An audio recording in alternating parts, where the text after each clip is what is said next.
Hey everyone, I'm Sean Sun, and I'm a sales engineer here at SCYTHE.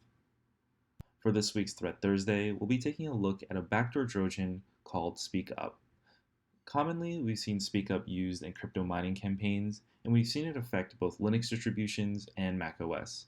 So for this week's site campaign, we've emulated SpeakUp to affect my macOS endpoint. While SpeakUp has been mainly dropping crypto mining scripts to make some Monero, the Trojan has the ability to actually download any code they want onto the victim. According to threat intelligence, these crypto mining scripts have been more of this beta test run of SpeakUp, and it's likely that we see a much more dangerous version of this ability in the future. So, because we want our emulation to stay both non-destructive and true to this, you'll see how we implement our proof of concept in just a bit. One more really interesting thing about SpeakUp is that it uses one of three user agents that I've listed in this week's Threat Thursday blog. Two of them are macOS user agents, and one of them is a hash of the word light HTTP.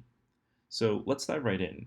Here I have a campaign for SpeakUp for OS X, which you can download off of our Community Threats GitHub repository, and we have a description set here as well as the communication module HTTPS.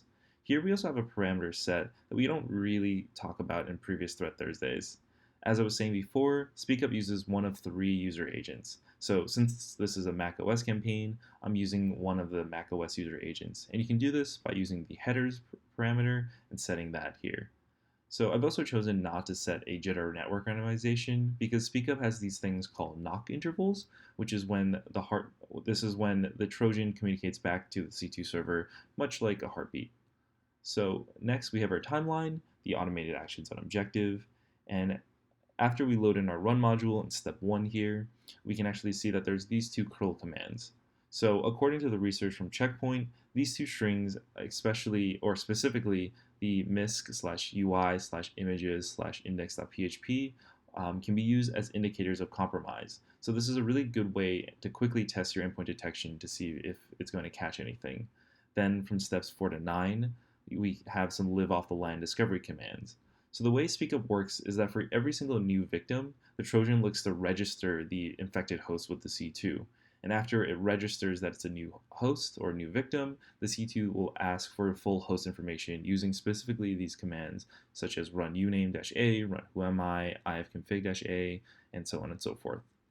Has actually been infected, we can go ahead and attempt to pull down a script from the internet and run it.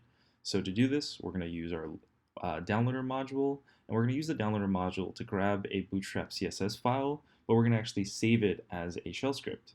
Next, on the next line, we're actually going to try to run it, and this will actually let us both be able to test for this dangerous behavior without being destructive. So finally, we'll upload the shell script to emulate the exfiltration, and then we'll run a cron tab so that so that we can test for persistence, because that's what SpeakUp uses. So after I've created a campaign from this threat, I can go ahead and run it, and you can see the results here. So for this one, we can actually open up each event, actually take a look at all the information. So we can see that it's running everything smoothly. It's downloaded the CSS file as well as run it. And we can see all this great CSS for Bootstrap. And here we can actually go we can go to the MITRE attack report and actually take a quick look at all the MITRE attack IDs that we're able to run successfully. Red is for red team, blue is for blue team, so red means everything has run successfully.